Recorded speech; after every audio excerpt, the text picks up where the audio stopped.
okay? All right, next thing.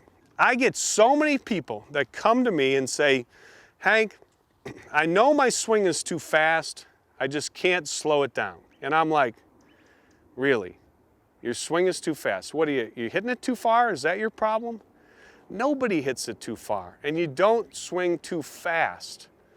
I mean, this potential that you have in the game of golf is directly related to the speed that you can swing the golf club.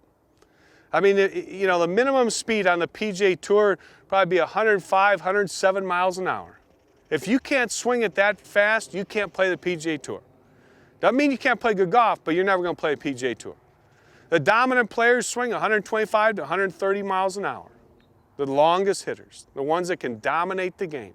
If you swing the club at 95 miles an hour, you can be a nice single-digit handicap, but you'll never be a scratch golfer. Distance is so important. So you're not swinging too fast. A lot of people swing what I call too hard. I mean, they get real stiff and rigid over the ball, and they're grunting and groaning and putting all this effort into it and not really making a fast swing. So I usually tell people, go ahead and speed it up. I feel like every golfer who plays the game probably has 4 more miles an hour in them that they're not using. So I'm usually encouraging people to go faster. You hear this swish that I'm making? And I spoke about how when I first started teaching, I worked with a man named John Jacobs. He always said, the golf swing in its simplest terms, I think he's the finest instructor I've ever seen, and he said the golf swing in its simplest terms is nothing more than 2 turns and a swish. I turn back and I turn through. And in between those 2 turns, I make a swish. And guess what? The louder the swish, the better. The louder the swish, the better. Now, you make that louder swish by trying to go faster. You make that louder swish by making a bigger arc, which means more turn, more wrist cock, more arm swing. If you have a real short swing, it's going to be really hard to create much speed. All the way back, all the way through, to the extent that you can. But don't be afraid to pick up the pace of the swing. That is such a critical part in determining your potential, and I know you have more in you than you think.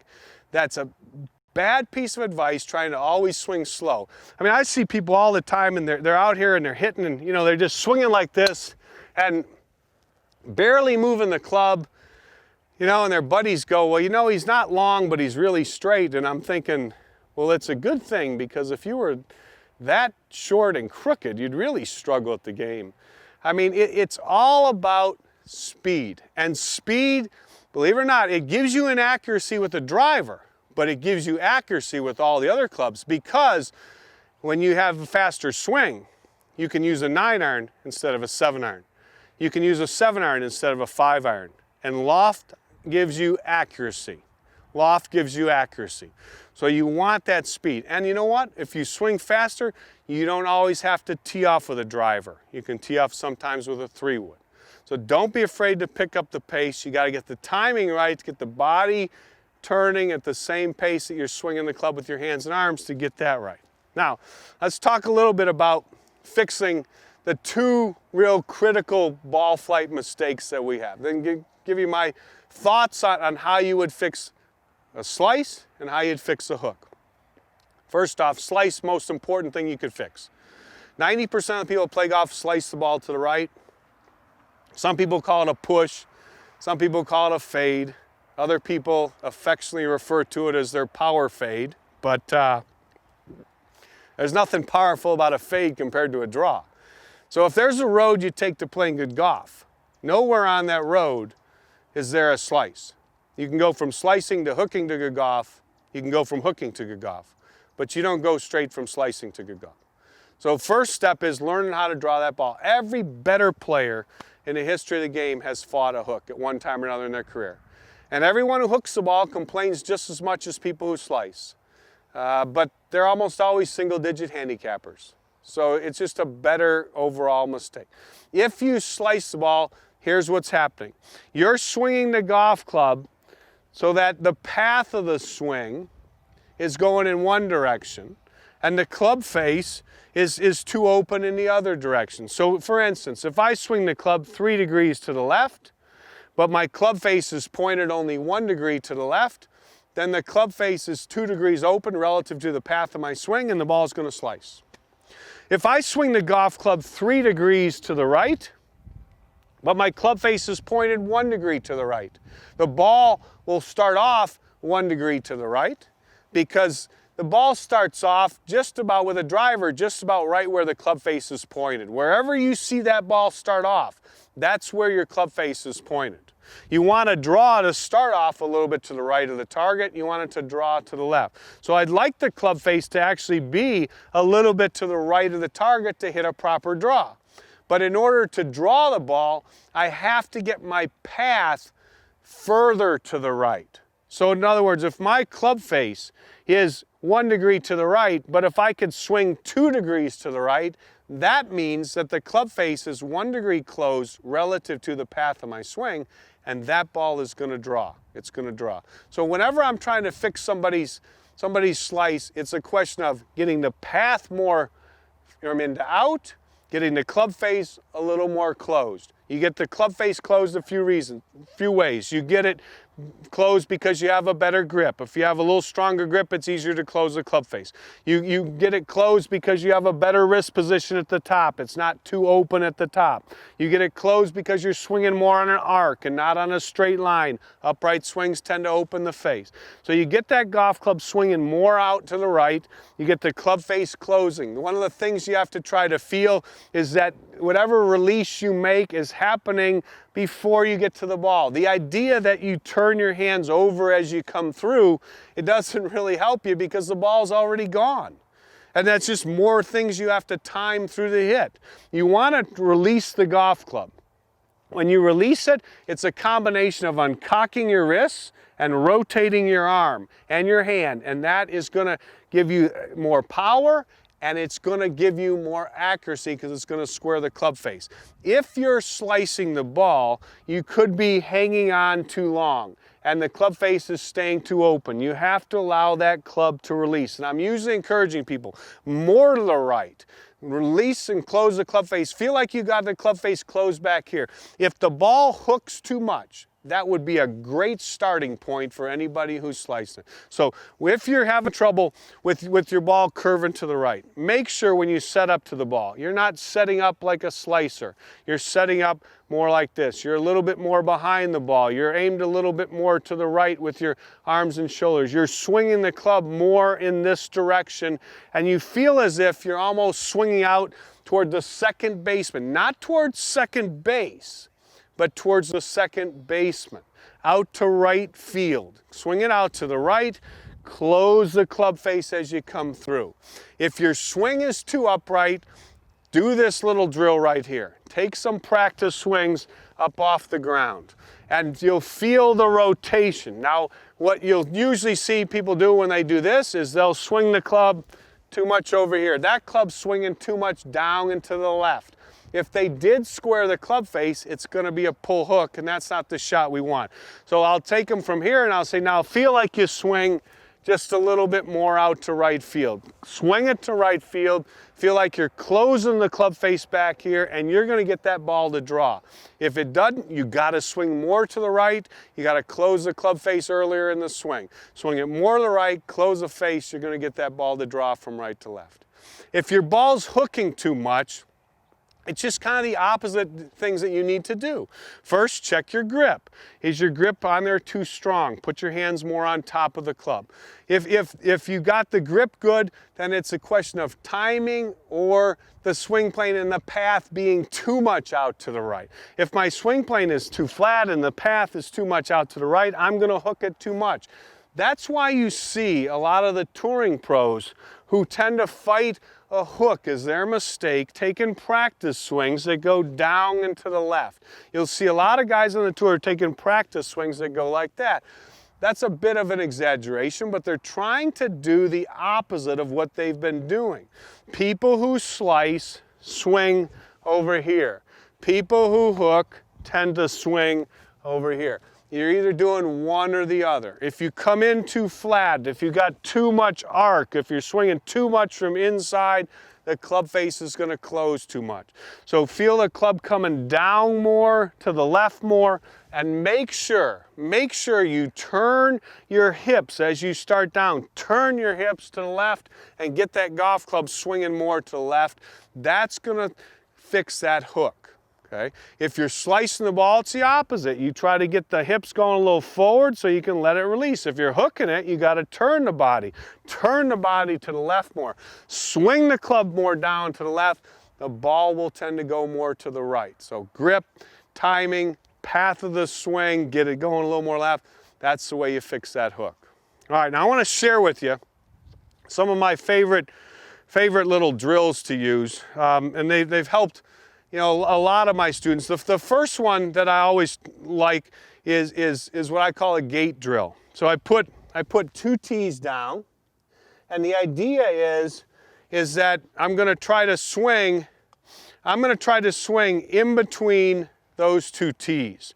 So if I can swing in between those 2 tees when I hit the ball, well, then I'm going to be guaranteed to always hit the ball in the center of the club face.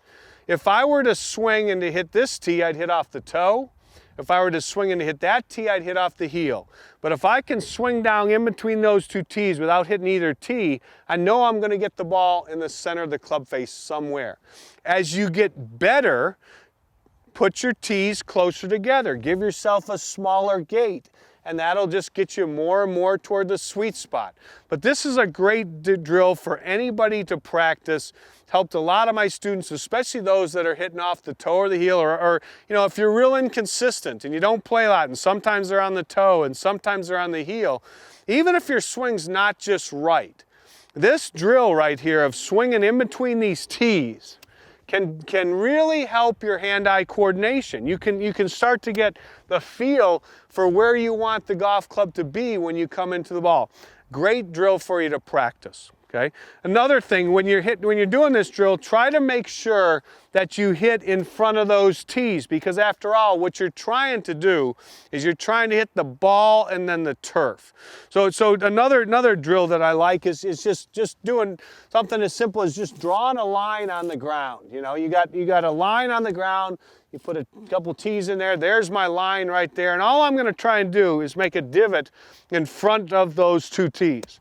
That's very difficult to do. I mean, a lot of people have trouble hitting the ball and the turf at the same time because they can't get the bottom of the swing in the right place.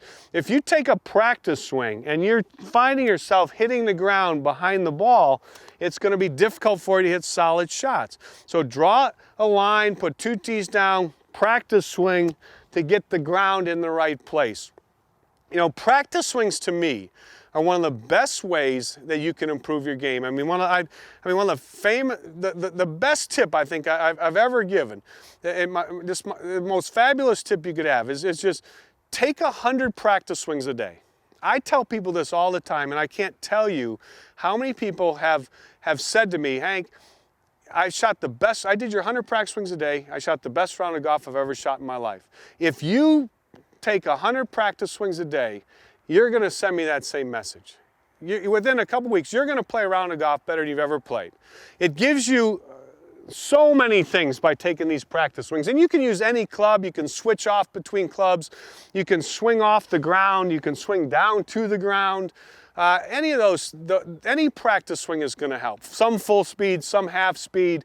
You know, hit a piece of grass, hit a leaf, hit a broken tee. I mean, if you're you know, in your hotel room or your office, you know, take a couple practice swings where you choke down the club. You'll feel the club better. Your awareness of where the club is will improve. Your body, you know, the flexibility will improve. Your speed, your coordination, your balance will improve tremendously by taking these 100 practice swings. And don't do them like this. That doesn't count. Start every one from the beginning. 100 practice swings a day, I promise you, you'll improve. It's not a big commitment. It takes you about 10 minutes. I mean, if you can't do 100, do 50, do 25. But you've got to take practice swings. Get used to swinging the club. You know, people ask me, Hank, well, what if I don't make a perfect swing? Isn't that practice swing grooving a bad swing? And I'm like, nobody has a perfect swing. I mean, you want to have a consistent swing. As long as your swing is consistent, it's going to be better. So take those 100 practice swings. If your swing is too steep, here's another drill for you. This is, you know, one of my favorites. I talked about it a little bit when we talk about the slicing, but hold the club up off the ground and try to find a plane. A lot of people swing the golf club and they're kind of like all over the place. You know, they're inside too flat, then they're too upright, now they're coming down straight down into the ground. Most common swing shape you see. Just like that. That's that big reverse loop. So take a practice swing where you hold the club up off the ground. You'll feel the plane of the swing. You'll feel your shoulders turning. You'll feel your arms rotating. You'll feel the club going around your body and through. And you'll start to feel the plane of your swing. And then all you're going to do is you're going to change the angle by bending forward and gradually change the angle. That's a great, great drill to practice for anybody that's too steep. Another thing to do when you're practicing, if you're too steep, practice with the ball on a tee. Get the ball more up in the air. Don't practice off those real tight lies. If your swing is too flat, if you're coming into the ball too shallow and you got the club stuck behind you, practice with the ball down on the ground. Practice with the tighter lies. How you practice has a lot to do with your improvement you're going to make. Practice with the ball on the ground if you're too shallow and hook the ball too much. Practice with the ball on the tee if you're too steep and you slice the ball too much. Okay? All right, one more thought I want to share with you. As you advance through the game of golf, what you want to be able to do is you want to be able to take your game from one stage to the next, to the next, to the next. And that is referring to your ability to control the flight of your golf ball. I mean, the first thing you do is you try to just hit the ball. You know, you start off and you're golfing, you just try to hit the ball. Then you want to get the ball in the air. Then you want to make it go somewhere. Then you want to try to make it go straight. Well, then you try to get the ability to control the trajectory of your shots and also the curvature of your shots. So what I've always taught, and this is one of the things that I worked on, I thought really helped Tiger Woods, was there's 9 shots that you can hit. 9 shots. And those shots are, you know, you hit a straight ball, low, medium, and high. You hit a ball that's going right to left. Low, medium, and high. That ball starts to the right of your target and hooks back to your target, but not past your target. Low, medium, and high. And then you hit a shot starting left of your target, fading back to the target, but not past the target. Low, medium, and high. Those are the 9 shots that you need to be able to hit. If you can play those 9 shots, it gives you a statistical advantage over anyone who can't. That's number one, because when you play it, you know, around a golf, the wind is not always into you or behind you. Sometimes it's from the side. So if the wind's coming off the side here and I can fade it back into the wind, it can hold its line. If the pin is on the right side of the green, I want to be able to hit the ball to the middle of the green and fade it back to the pin. If the pin's on the left side of the green, I want to be able to hit the ball to the middle of the green and draw it to the pin. This keeps me from missing on the short side, which is a real key to being able to shoot lower scores, because if you miss on the wrong side all the time, you can't get the ball up and in. And in order to make birdies, you have to get the ball close to the hole. So you either have to be aggressive and go for the pin and risk missing on the short side, or you learn to work the ball, and that allows you to be aggressive but conservative at the same time. And that's a key to me to taking your game to another level, being able to control the trajectory of your shots, low, medium, high, so you can play in different conditions, and you can also vary your distances. So here's some little, you know, tips on how you do that.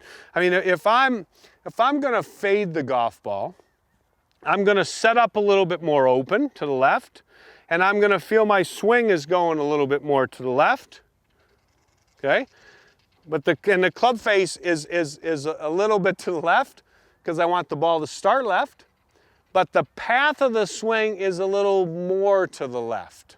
So what I do is I make sure my body turns through. So this is more of a swing that's going to cut a ball. And this is a swing that's going to draw the ball more. I'm swinging it a little more from inside. The path is going out to the right.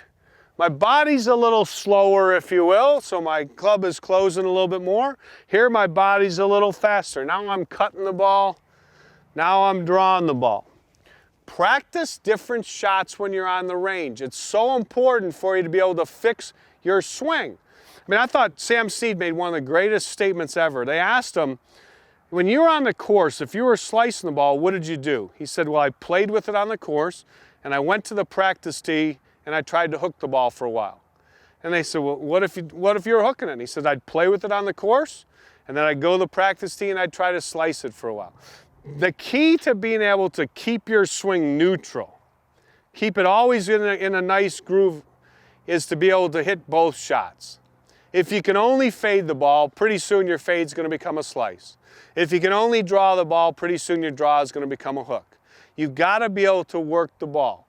Left to right, right to left, and high and low. The bigger the swing, the more the lofted impact. I'm going to feel a little more this way, make a little bigger swing up here. If I'm going to throw the ball up in the air, bigger swings, a little more lofted impact, throws the ball up in the air more. Shorter swings, lower finish, that knocks the ball down. That's the way you vary your trajectory. So when you practice, don't just hit one shot. Try to hit all your shots. Low, high, right to left, left to right. That's the next stage for taking your game to the next level. So I've given you a lot of information here. You got a starting point. Your starting point, diagnose your game. What is your big miss? Figure out with your shot, with your driver in particular, do I tend to slice, do I tend to hook? With my irons, do I hit too much ground, not enough ground, or the right amount of ground? You know, do I tend to hit behind the ball, in front of the ball, or right at the ball? Do I hit off the toe, do I hit off the heel, do I hit in the center of the face? Do a diagnosis. Analyze your swing plane, your timing of your swing, you know, the grip, all these things I talked about, but start with your diagnosis. And the diagnosis is, what does your ball do? Golf is what the ball does. You always let the golf ball tell you what you need to do. People say, you know, I can't see myself. Well, I can't see you either, because you're over there practicing on your own. But you can see your golf ball. And your golf ball is doing something, and it's telling you what you're doing wrong. If you'll just pay attention, you'll read it. And the more you understand the ball flight, and the more you understand what causes the ball to fly in different directions, the better golfer you're going to be. I've given you a lot of great information here that's going to help take your game to the next level. Just you got to work on the basic fundamentals. Obviously, the game starts with the fundamentals. But remember, it's all about the ball flight. Practice hard. You're going to be on your way to playing some better golf. I've enjoyed helping you.